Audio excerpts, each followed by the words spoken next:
why did you carry on sort of self-financing yourself on? We haven't really been approached by labels. Not as much as you would probably think. I think that either labels think that we're not interested in that, or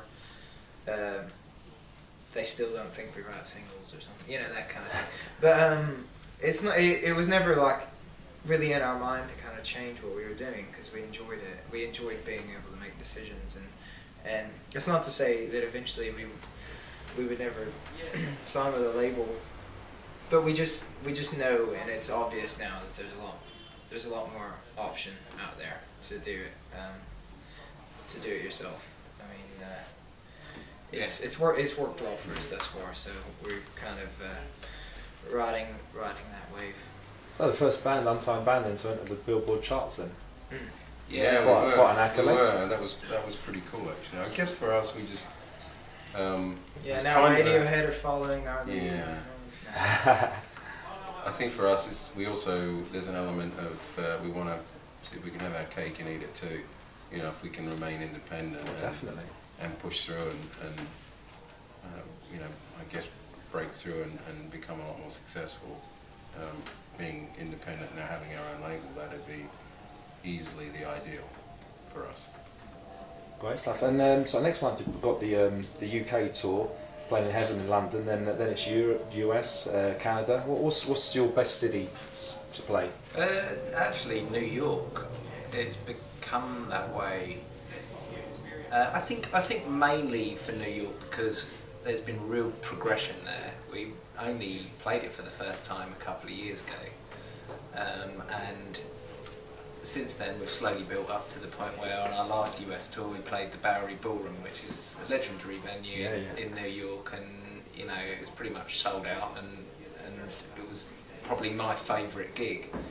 I mean, consistency wise, London is our big one, I guess, because it's our home, and our friends are here, and we've played easily the most gigs here, and it's got up to a real nice level. But yeah, the hardcore fans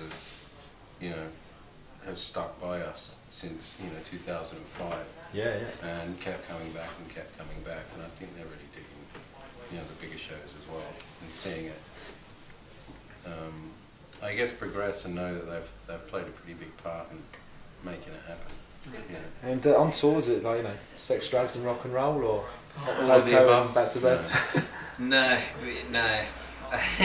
We're a very young rock and roll band, really. I mean, we like a drink, but cup of tea. Yeah, we're all in relationships, and I started drinking ale.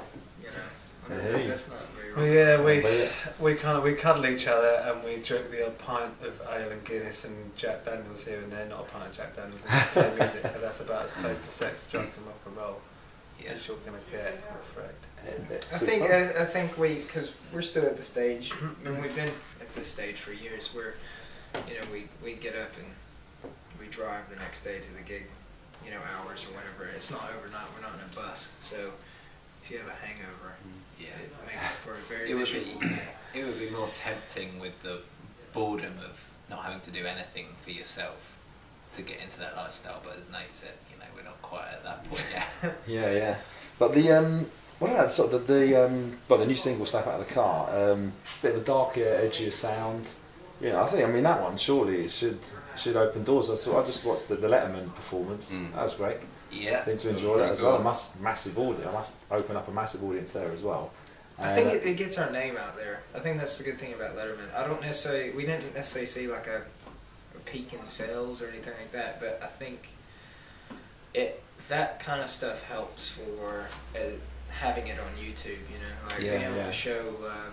Helps legitimise what you do. Yeah. People see you've played it, and it gives you a certain kudos, and and you build from it. It was great fun to do, and it fits into our story nicely that these things come about seemingly at just the right time, and we just have to make sure that, because we're not on that major label with loads of money being thrown here, there and everywhere, that we can do as much as we can to kind of join the dots with people. So being on Letterman is one thing, and then when people see you on on something else or read about you somewhere else, that's when they go and check you out. And so obviously our opportunities to do those are not as regular as other bands, so we just so the Letterman thing was not a massive surprise that we didn't sell loads of records off the back of that, but people will continue to do that when they see us again and again. Yeah.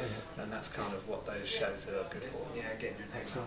And well, anyway, just for the new album, if you had to choose 3 tracks that Music News listeners should really make sure they get into, what 3 would you choose?